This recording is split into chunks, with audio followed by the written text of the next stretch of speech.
Darren Aronofsky es uno de los directores de cine más cotizados de los últimos 30 años. Es el responsable de películas premiadas como La Ballena con Brendan Fraser y El Cisne Negro con Natalie Portman, sin mencionar la legendaria Re.quiem por un sueño, la cual ha hecho más por alejar a una generación de las drogas que muchos programas sociales alrededor del mundo.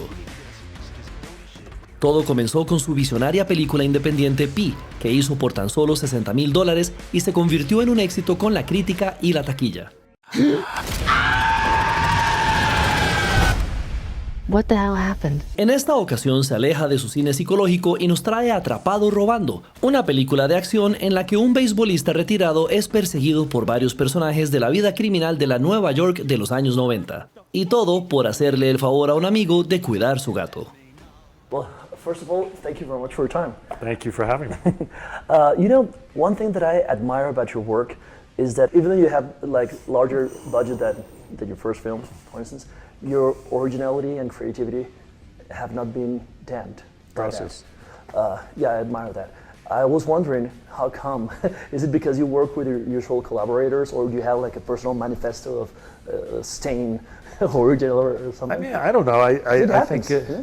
I mean, the job's still the same. You're just trying to make something as well as you can. You're just trying to make it as good as you can. So I think the job's too hard just to walk through it without really fighting for every last bit. And I kind of work with people that feel the same way, that just try to take advantage of the time that we have and do their best work in that time. You know, in the production notes, I read that you said that this was a little bit stepping out of your comfort zone, Right. For a change. What were your main concerns while doing that and tackling this heist? I don't know if that's truthful to my notes, because I think they wrote those notes for me. So I think so.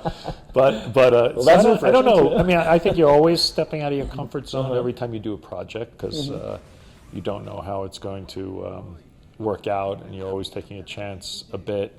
You try to control the risk in the sense that there's hopefully lots of things that are going to make you excited to work, which are a challenge.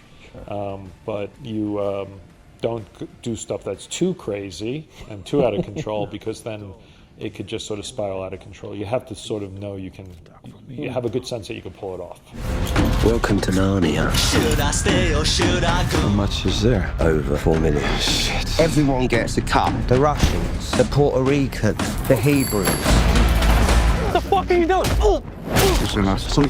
New York in the 90s, I know that it was your playground / workplace. And I wish I could have played more. I was a struggling filmmaker, so.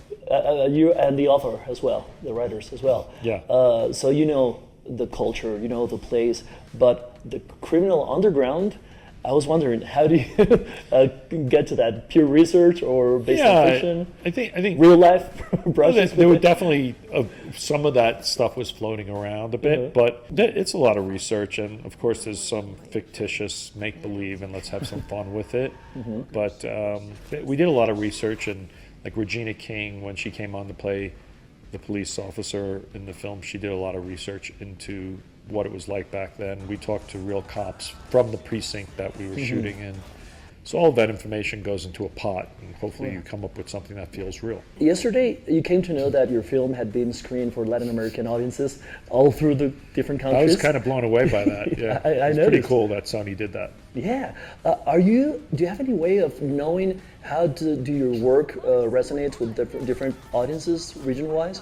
Because I think it's just through the DMs, because during it I was like, DM me if you're really there. And then suddenly all these people were writing and asking all these questions, so I got a little sense of it.